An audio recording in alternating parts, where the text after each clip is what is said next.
What was the real reason why Bryson stopped using this driver? Let's find out. We are back at testing heaven today at Grays Golf to test out the Cobra AeroJet LS. I'm not going to talk too much about the tech behind it. If you want to have a look at the tech behind the brand new AeroJet drivers, I did do another video of the other two models, which I'll put somewhere around here for you guys to check out. But this has caused a bit of a stir over the last month or two because Bryson stopped using it. He's gone away, gone to TaylorMade. And why is this? Well, in all honesty, I think it's because he's absolutely bonkers. But if we're talking about us, amateur golfers, is there a reason why we shouldn't use the AeroJet LS? Well, let's find out today, because I've got this in a lovely KBS TD70X shaft, which should work really well for me. Don't think it'll be very fast because I'm very slow today, but I'm more focused on the consistency, the ball speed, the dispersion, and how it feels, because I've heard, and from when I've been hitting it over in the States, it doesn't really spin, but it's consistent. And the thing is, it kind of has to be as well, because this driver, being used by Carl Berkshire, Ricky Fowler,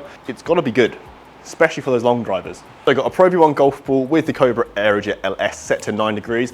I actually, weirdly enough, when I first saw this driver down at address, I didn't like it one bit, like one bit. And slowly upon slowly, that carbon crown with it, kind of like mesh carbon, it looks the part. I wish it wasn't glossy. That's just me. You're going to hear this in a lot of videos I do. I wish it wasn't glossy, but it looks pretty cool actually, and it actually does instill quite a lot of confidence for a low spinning driver. We're going to warm up a little bit, probably start with the mid 160s, move on to mid 170s and see if we can push that 180. So we'll go and step on a few at the end, because this is essentially a long driver, isn't it? It's one for the masses of people who want to swing it as fast as possible, which is me. That was lovely. Well, it's a lovely start, a little bit to the right. What's that carrying? About 300-ish. I think I pretty much called that shot to the tee of what, 166. Yeah, but those numbers again are low 2000s, low spin, optimal launch. I tell you what, if I can figure out how to get some speed today, this could go a long way. But what I think is interesting with the testing that I've done, if I want to compare it to a driver in 2023, it actually feels the most like a PXG, the new Gen 6 that I've hit. It feels very similar to that, but also when you hit it out of the sweet spot, it feels a little bit similar to TaylorMade. So swings and roundabouts, but it's a good driver. And because it is slightly cheaper than the others, it will grab your eye straight away. I think head on, I don't like how it looks. I think head on it looks a little bit cheap, I'll be honest. Then down at address, it changes my mind instantly. And we've hit the middle of the club face. There we go. So that one there is finally climbing up to some ball speed numbers that are respectable on GolfMagic for me. And the more I'm hitting this out of the middle of the club face, the more I'm thinking that it's very similar to TaylorMade out of the middle. That sweet spot, it feels springy. It feels quite, I don't think soft is the right word, but it just feels quite bouncy off that sweet spot, because we've got different variable thickness across this face here. The middle, it's thick. It's gonna go miles and feel very springy.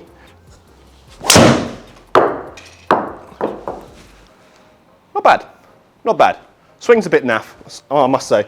That one, again, wasn't the best swing in the world, but it looks like our floating number is going to be a low spinning club. This is one thing that I think could rival the paradigm maybe for its consistency of low spin. That actually felt, when I hit it across the club there, that it was going to climb up to about 3,000. It's a lovely feeling club, I must say. It really is. Again, 173. And it's just, those numbers are actually a lot more consistent than I was expecting. Spin climbing up a little bit because I'm a little bit out to in, but 173 ball, 23.81 spin, carrying 300. It's quite consistent. For a low spinning driver to, first of all, have these type of numbers, 171 ball speed, 14 degree launch, 2200 spin, and pretty consistently carrying 300. But you can see there, that dispersion is the one thing that's impressing me the most there. Look at that. That is just fairway, very consistently. I've got the weights off this club moved, so it's a bit of a draw bias because I'm not very good at golf. But those numbers are, I think, more impressive for this little map here rather than these numbers here, because it's just a fairway finder that's carrying 300 yards.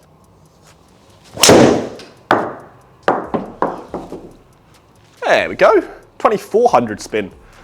A little bit out to in still. If I could fix that, I reckon I get this 185 ball, but that was getting there now.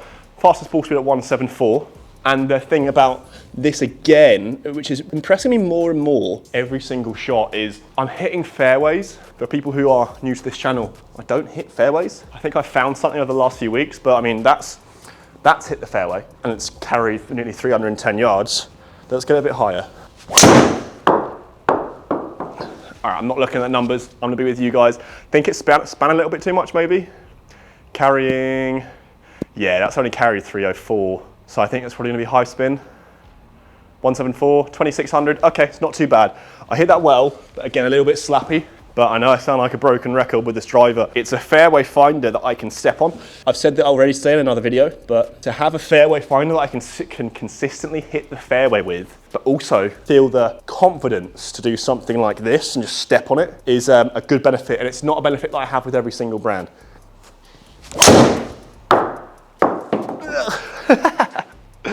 I saved it. It wasn't a good strike, but because it's such low spin, it's carried 317. Oh my God, 347, wow. Okay, we're gonna do one more. Because again, we're finding fairways, ladies and gentlemen, which is the most important thing of golf. It's certainly low spinning, mind.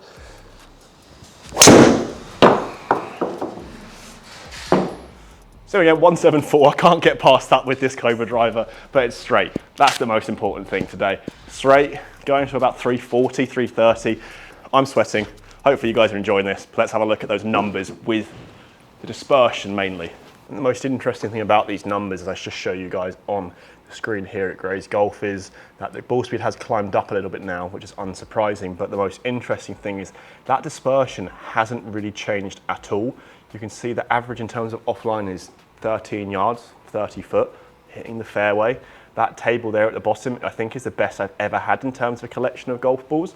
Carrying around 300 and then totaling about 324. I will admit it, there are faster drivers in today's market for me. As I always say in my videos, it could be completely different for you. You could try the Cobra and it's 5 or 6 mile an hour faster than any other club.